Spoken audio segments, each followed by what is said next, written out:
Wonderful. Good afternoon. Thank you so much for taking the time to speak with me. It's a pleasure. How are you doing today? Doing well. We are at the end of a tour, so just two more gigs and we're done here. And how has that been going? The tour is going well. It's a short tour. Just a few dates, and all of them have been pretty smooth, I would say. Some festivals, some good club shows, all summery, so nothing to worry about. It's just very easy when it's summer, anyway. So yeah. Has it almost been a nice distraction from the long and winding build to a new album release? Because you know this process can be a bit long-winded and you get to that stage where you just want the release out. So has these dates just been a nice distraction?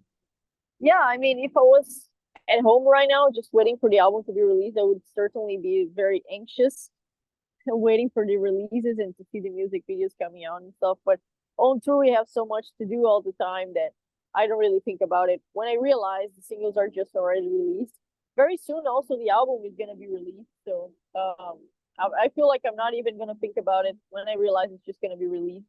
I'm gonna be doing something around Europe. Well, I'm going to try and make you think about it because as of the time recording, as we are sitting here right now, we're 1 week away from the release of the album, The Stunning Shades of Sorrow, August 4th via Napalm Records. Where's your head at with it right now? Are you just ready for it to be unleashed out into the world, let it walk at its own 2 feet? Yeah, I am excited to have it released to hear what people think about it because, I mean,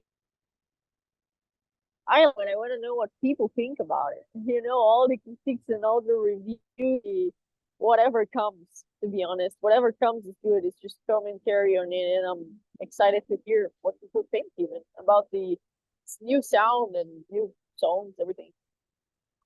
Has the very positive reaction to the single so far kind of helped give you an idea of what you think the album will be received as? I mean, predominantly people are loving what's been coming from Crypta up to this point.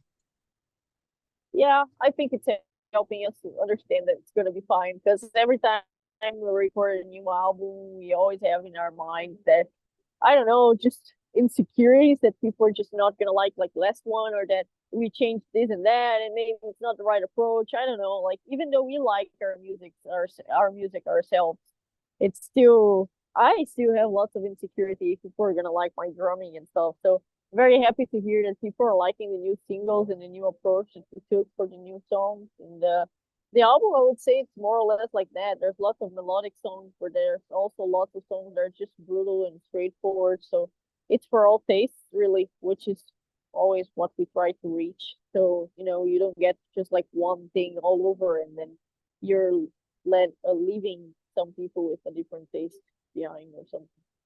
No, I completely understand what you're saying. It is a smorgasbord of incredibly heavy music, and it is a delightful release that I think is going to blow everybody away. It's obviously an incredible step up from the debut as well. When you first began the process, did you have a clearly defined path you wanted to walk with this album? What did your vision look like? I think when we were writing the songs, it was all very natural. We didn't ever stop to talk about, let's go to this or to that direction. All I know is that in this band, we all have very different tastes, even within death metal.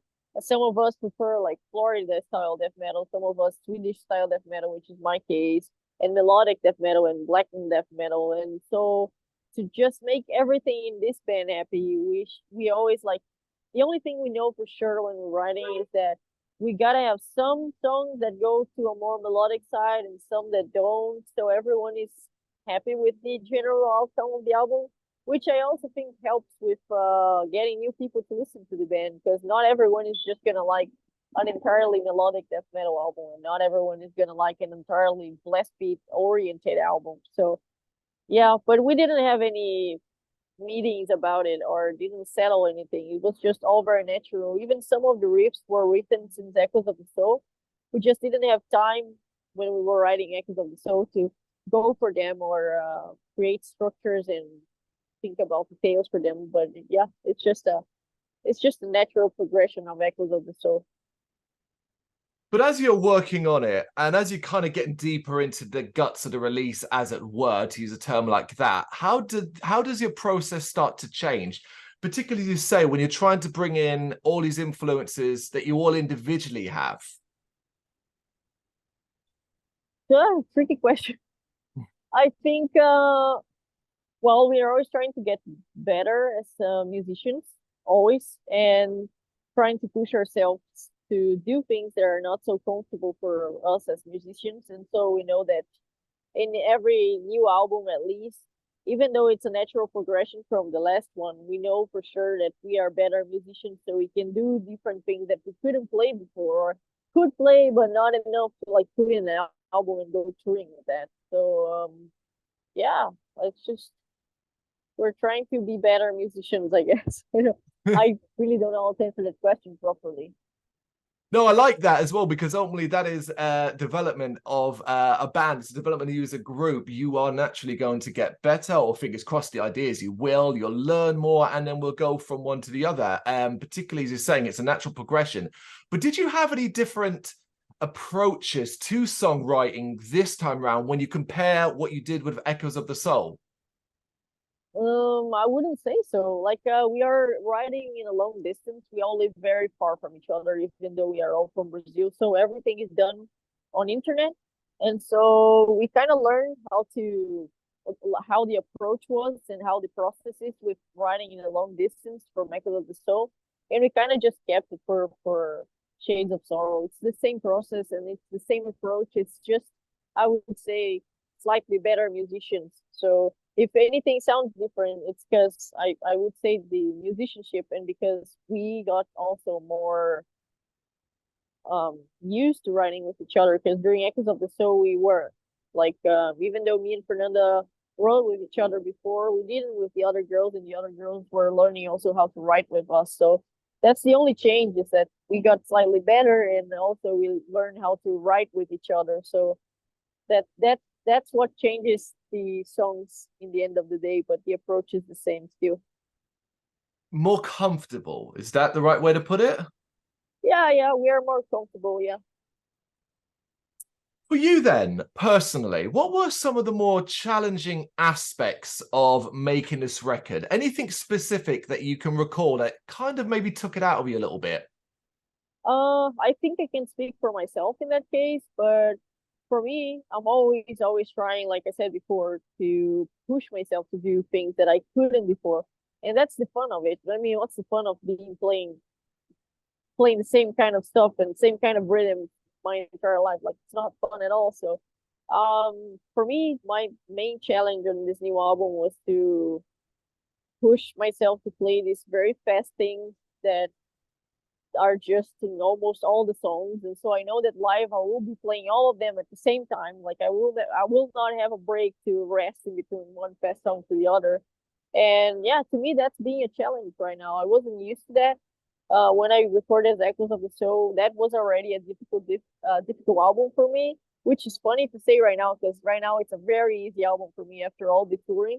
But now Shades of Sorrow is the new difficult album for me. I have lots to practice still till I get to a comfortable place that I don't even think about what I'm playing while I'm playing it. So yeah, Is practice. it I quite have to practice. is it quite satisfying to be playing these songs live now on the drums? It is satisfying, but also very scary right now. Still, we just started playing these new songs live, these two singles, and one of them is fine. It's just like more of a continuation of the last album, drum wise.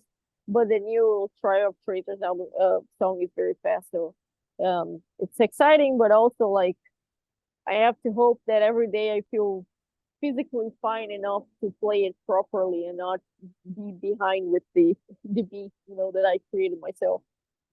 I obviously I've not had the chance to see that song played live yet, but have you had the opportunity to, while playing it, to look out into the crowd and see the reaction? Because I'd imagine it's going to be quite chaotic. It's such a fast and heavy song. Yeah, I mean, the response from the crowd is very good. I would say people are very excited about the singles live as well. But during these new songs specifically, I myself back there in drums, I'm so worried that that I have to play this correctly and paying so much attention because I'm still not in that point in which I can just close my eyes and play it. Not like the old songs that paying very much attention to my drumming and not too much for the crowd. But I, from what I can see and when I can look to the crowd, it looks like they're enjoying themselves, and I hope that's the case. I'd imagine so.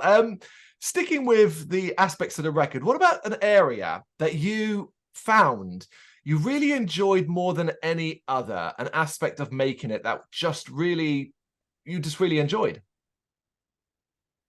I always enjoy more working with the visuals and the art aspects of any album.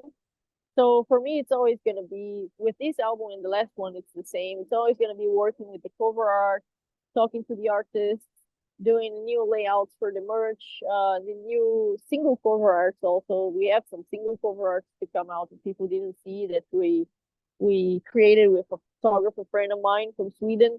So it's so very exciting to me for me to do that, to be at home and just do these mini demos of pictures and sketches, send to people, talk over, find items and edit. And it's just for me, it's even more fun than writing music, dealing with the art aspect of it. Oh, do you find it allows you to get really imaginative, to come up with something that represents the music and the album theme overall and things like that? Yeah, I'm a very visual person, and before I was a drummer, I was working and studying graphic design. So for me, it's just it was supposed to be my job before being a drummer. So right now, it's nice that I can be a drummer and also a graphic designer for the band.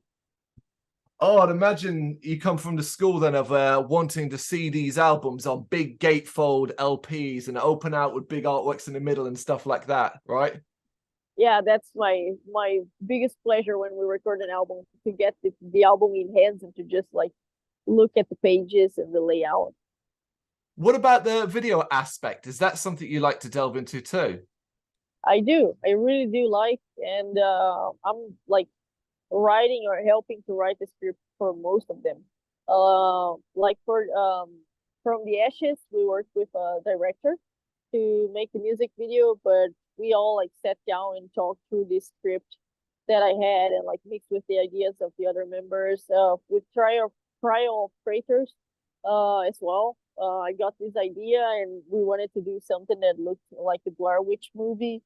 For Lord of Ruins, also we were there like behind the scenes, helping direct the thing. So it's fun. I mean, what can I say? It's just fun. Even though sometimes we don't have the budget to go like crazy and do like a fucking, whoa, whoa video. It's just fun to do whatever video we can record. Trial of Traitors was almost a zero budget video, and it's one of my favorites, and it was one of the most fun to record. That is incredible. Watching that, you wouldn't think that. You wouldn't think it was a no budget video.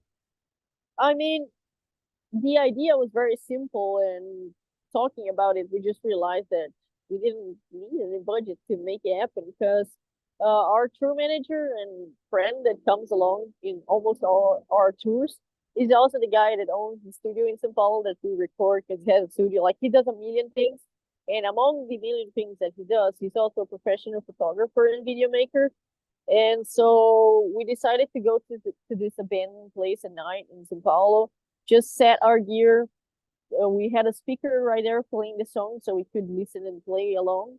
And he recorded everything with his girlfriend, having like a spotlight in our faces, and that was it. And that's basically it. There's no editing to that video, so that also cuts costs. And there's nothing. It's just us playing in the dark and a guy with a camera and a woman with a flashlight. I get why you love it now. And that you talk about Blair Witch. I mean, what is Blair Witch if not a low budget, cheap, no money spent, very successful movie? It really fits perfectly together. Yeah, the idea was for it to be creepy, and there is Mm, nothing creepier than a video with no edit or anything. It's just very DIY. fantastic. Is there a specific track from the album that hasn't been released yet that you're really interested to see the reaction to? And if so, Yes, why? yes, it's a song called Stronghold. Hmm. I am very much looking forward for people to listen to that one. I think it's a great mix of everything we like in just one song, which is very difficult to make. Because usually when we go for a more melodic approach, because some member likes it, we go full melodic to that song. Yeah. Or when we decide that this song is gonna be like just brutal and fast and aggressive, it just goes all to that direction. I think Stronghold is a great song that mixes everything. There's even some black metal in it, some very fast death metal, and then it goes melodic, and then it goes back to this and goes back to that. There are breakdowns. It's almost every aspect of what we like is just condensed in that song. It's one of my favorite songs in the album. It sounds like it might have been one of the hardest to work on. Is that the case, or did it come quite easy? We took a long time to write it because there were so many ideas that could fit that song that we just had to like stop and really choose what was gonna make it, because otherwise it would be just this long song, long crazy song full of riffs that would match, but it would be just too much. Too much is too much. But yeah, Yeah, it took the longest, I would say. It's I think one of the longest songs in the album, but I'm not sure quite about that. it's incredible. I know the track well. It is, as you say, you want to see the reaction to it. It's the perfect encapsulation of everything you are at this stage, I feel. Do you see this album release as an opportunity, the first proper opportunity to really be able to shout the name of Crypta? And I say that because as you got started, the world basically kind of shut down shortly afterwards, as we know, and Echoes of the Soul suffered a little bit because of that and so on. But now that's kind of in the past, and now we're kind of moving forward. Do you sort of feel that? Yeah, we still, after the pandemic, we were able to like promote Echoes of the Soul quite Yeah. well, but it was a little bit, we were late promoting Echoes of the Soul because of all the pandemic issues. Yeah. But yeah, it's our first chance to promote the new album in the right time, that we should be promoting the new album right after it's released. So I hope that gives it any uh, advance. No, yeah, yeah, advance. I think that's the word. Sorry, my English. Sometimes I completely lose it. Yeah, in relation to the last album. No, I get that completely. It's when I think of that, I think more of, okay, you release an album. The idea and the hope is that within the first, say, 6 months, you're going to get out on tour. You're going to get to play some dates, festivals, and whatever. And of course, that wasn't initially the option available to Echoes of the Soul. Whereas with Shades of Sorrow, well, the world is your oyster, as it were. Yeah. For you then, what would you hope, or what would be a good measure of Shades of Sorrow's success when you reflect on it, say 6 months down the line? If you look back and go, okay, what did we achieve with this? What would you hope to be able to say? I hope that it is really musically more challenging than the last one, for real. Because right now it's still difficult to play because we are learning the songs right, and we are still memorizing it. We didn't have time after we recorded to rehearse or anything. We didn't have any rehearsals for the new album. So I hope that when we really learn these songs properly and rehearse them a lot and play them over, that we realize that it's really a good progression from the last one, and that it's obvious, that everyone can see it, and not just that it was difficult to play because it was new, but it was really a good progression. That's what I hope, at least. Yeah, I will say I don't expect much from when I release albums. I'm just always very curious to hear from people, very excited to hear what they have to say, but I never have really big expectations. For me, it's always like all very positive because I don't expect much ever. I love that. Expect the worst, then it's can only get better from there. Are you, though, the type of person who does find themselves obsessing over online comments and reviews and videos on your content? Or are you able to distance yourself from the sort of opinions of people? I love reading comments, all sorts of comments, negative comments and positive comments, and just stupid comments as well. I find them all amusing. I don't feel like I get ever hit by comments. Like I know that, for example, when someone, I know how to differentiate uh, negative and positive comments and kind of distance myself from both of them. For example, like you can tell when something is just too hateful, and then it's just, it's not, it's just too much. Or when something, for example, is too positive, that it's like it's also not good, like you're the best this and that, or this album is the best. You kind of know that that's an over exaggeration of what it is in there. It's just for me, it's just fun to read the comments, so I always read as much as I can, and I don't take anything personally. It's just a fun hobby, I would say. It's not that I read because I care, it's just because I read because I enjoy it.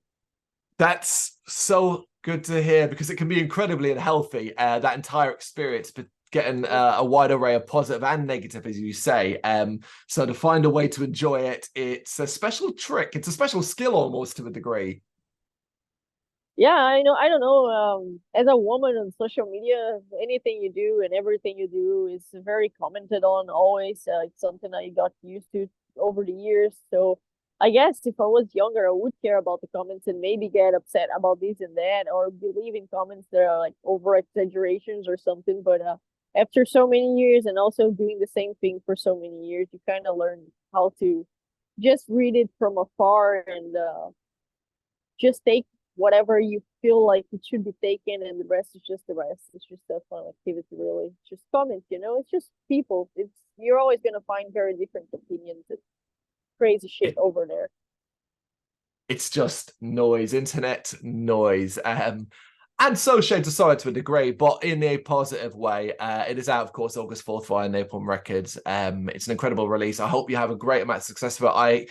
I am very, very confident that fans and people who maybe haven't experienced it yet, didn't catch up with echoes of the soul during the pandemic period and afterwards, and now discover you, will love it too. Luana, thank you so much for taking the time to do this. I really appreciate it. No, thank you. Thanks for the invitation.